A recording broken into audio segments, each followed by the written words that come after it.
ऐसा बाप नहीं चाहिए। एक बड़े शहर में रतनलाल अपनी बेटी संध्या और छोटे बेटे कुणाल के साथ रहता है। रतनलाल बहुत गरीब है और शराबी किस्म का आदमी है। वो रिक्शा चलाकर अपना जीवन यापन कर रहा है। रतनलाल एक अधेड़ उम्र के आदमी योगेश्वर को कभी कभी अपनी रिक्शा से मार्केट या मंदिर छोड़ता है और कभी कभी बाजार से उसका सामान भी ले आता है। एक दिन रतनलाल योगेश्वर से कहता है, साहब, आपके पास गाड़ी है, फिर भी आप कभी कभी रिक्शा से क्यों जाते हो? इन शहर की गलियों को आराम से देखना मुझे बहुत पसंद है। ठीक है साहब, मैं चलता हूँ, कल फिर आऊंगा। अरे रतनलाल, रुको तो। मैंने सुना है कि तुम अपनी बेटी को कुछ पैसों के बदले किसी को दे रहे हो। अभी किसी को बेचे नहीं तो क्या करे साहब। एक छोटा बेटा है, उसको पढ़ाना भी है, उसकी देखभाल भी करनी है, और अगर मैं बेटी को घर में रखूंगा तो उसकी शादी कैसे करूंगा साहब। तुमको कितने पैसे मिल रहे हैं? अब 50,000 साहब। देखो, मैं तुमको पूरे 20 लाख रुपए देता हूँ। तुम अपनी बेटी संध्या को मुझे दे दो। हैं? 20 लाख? धन्यवाद साहब, धन्यवाद। मैं कल ही उसे आपके पास छोड़ जाऊंगा साहब। अगले दिन रतनलाल संध्या को हमेशा के लिए योगेश्वर के यहाँ छोड़ आता है और बदले में 20 लाख रुपए लेकर घर आ जाता है। रतनलाल जिंदगी में पहली बार इतने पैसे पाकर बौखला गया। उसने एक अच्छा घर लिया। कुणाल, अब हमें कोई चिंता नहीं है, तो अब अच्छे से पढ़, खूब मन लगाकर पढ़ाई करना। पापा, मुझे पढ़ाई करना अच्छा नहीं लगता। अरे तूने अगर ज्यादा बकवास की ना तो बहुत मारूंगा। कल से तू अच्छे स्कूल में जाएगा तो जाएगा, हाँ बस। कुणाल का एडमिशन एक अच्छे स्कूल में हो जाता है, लेकिन आए दिन स्कूल से शिकायत आती ही रहती है। 10 साल बाद एक दिन प्रिंसिपल मैडम रतनलाल को स्कूल में बुलाती है। रतनलाल, आपका बेटा कुणाल बहुत आवारा हो गया है और ये बिल्कुल भी पढ़ाई नहीं करता है, बल्कि उसका दिमाग गलत कामों में जा रहा है। अब मैं उससे बात करूंगा मैडम। ठीक है, आज ये आखिरी मौका है, अगली बार तो मैं उसे स्कूल से ही बाहर निकाल दूंगी। रतनलाल घर आ जाता है और कुणाल से कहता है, कुणाल बेटा, मैं तुम्हारे ऊपर इतना पैसा लगा रहा हूं, फिर भी तुम स्कूल में सही से क्यों नहीं पढ़ते हो? आप तो रहने ही दीजिए, मैं सब जानता हूं कि ये पैसा कहां से आया है। और वैसे भी अब ये पैसा मेरा है, मेरा जो भी मन होगा मैं करूंगा।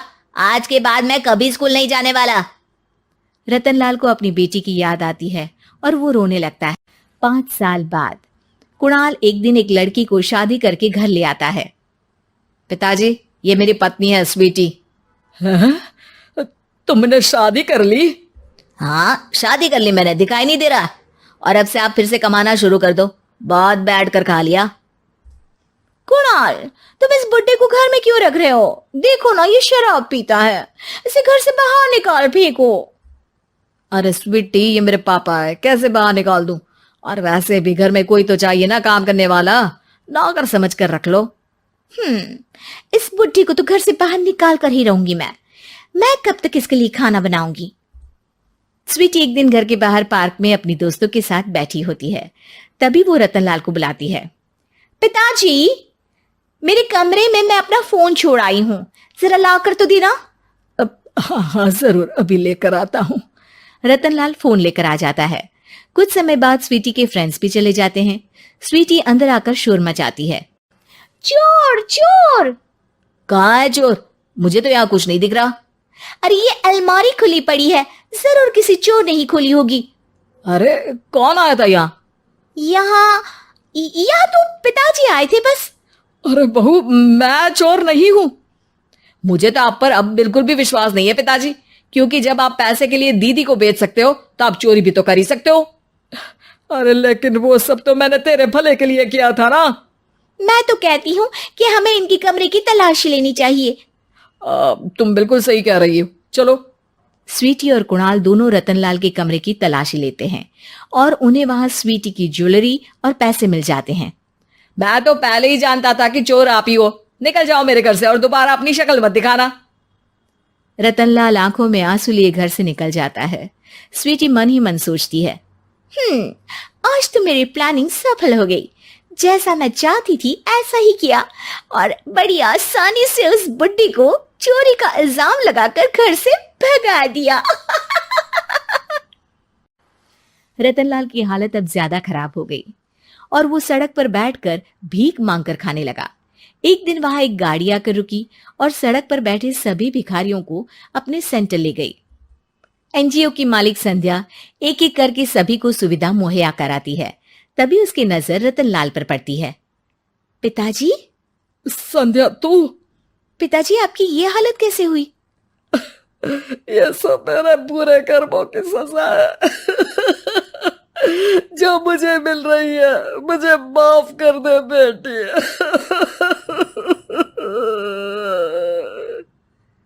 पिताजी, मैं आप पर बिल्कुल भी गुस्सा नहीं हूं, क्योंकि आपने मुझे यहाँ भेजकर अच्छा ही किया। मेरी जिंदगी बदल गई। लेकिन ये सब हुआ कैसे बेटा? आप ये नए कपड़े पहनो, तब तक मैं योगेश्वर अंकल को बुला कर लाती हूँ।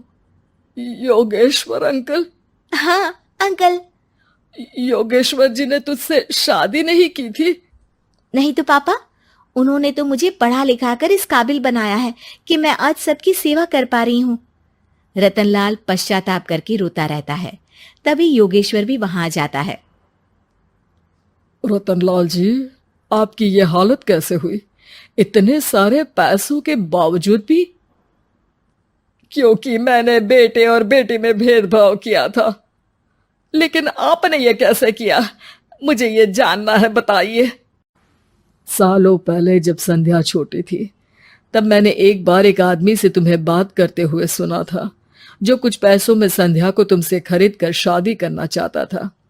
मैं उस समय एनजीओ में बच्चों के लिए ही काम कर रहा था और मैं किसी भी लड़की की जिंदगी खराब होते नहीं देख सकता था। इसलिए मैंने अपने जीवन की कमाई का एक बड़ा हिस्सा तुम्हें दे दिया था। सच में कितना गलत था मैं। मुझे माफ कर दो। अब आप दोनों मेरे साथ घर चलो और आज मैं अपना सच्चा प्रायश्चित करना चाहता हूँ।